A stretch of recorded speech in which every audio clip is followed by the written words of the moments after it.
আজকে রাত্রে আমার বাড়িতে মেহমান সেজে দুইটা চোর আসছে। তো আমার প্রতিবেশীরা অবশ্য বুঝতে পারে নাই, এরা একটু সামাজিক পর্যায়ে বসছিল। যাই হোক, ওনাদের দৃষ্টি থেকে ওনারা ঠিক আছে, কিন্তু এটা আর ধরে রাখা গেল না।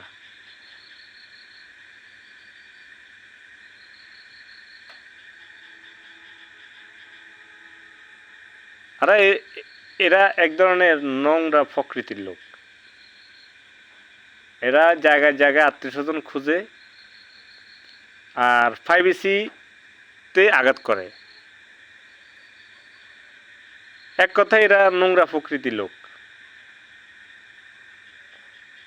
তো এদেরকে কিভাবে বর্জন করব তার লজিকটা আমি চাচ্ছি, অবশ্য আমাকে জানাবেন।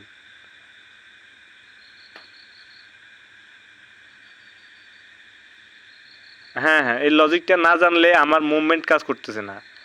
আমার মুভমেন্ট এখন পুরোপুরি রাগ অবস্থায় আছে, রাগ। হ্যাঁ, হিপনোটিস রাগ যেটা, সেটা।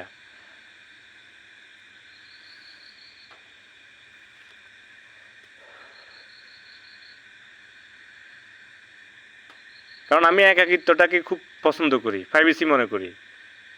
আমার একাকিত্বতে কিছু কিছু লোক ইনভলভ হয়, এরা আসলে সম্পূর্ণ রকম অপরাধের সাথে যুক্ত।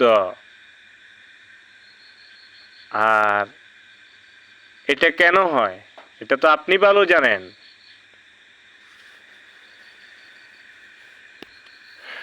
এখন কি আমার বেতনগুলো কি হালাল না হারাম? আমার তরফ থেকে তো হালাল, কিন্তু আসলে হিসাবের থেকে তো এটা হারাম। আমি হারামই দেখতেছি, কারণ যেটা ফ্যামিলি রাজি না, ফ্যামিলি ভুল বুঝতেছে।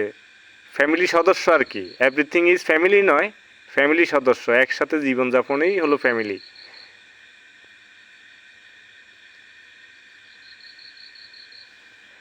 ঠিক আছে, আর কোনো কথা নেই। আর কি আমাকে জানাবেন, আমি অবশ্যই এটার মেজর প্রবলেমটা আমি একটু জানতে চাইতেছি আর কি। ঠিক আছে, আল্লাহ হাফিজ।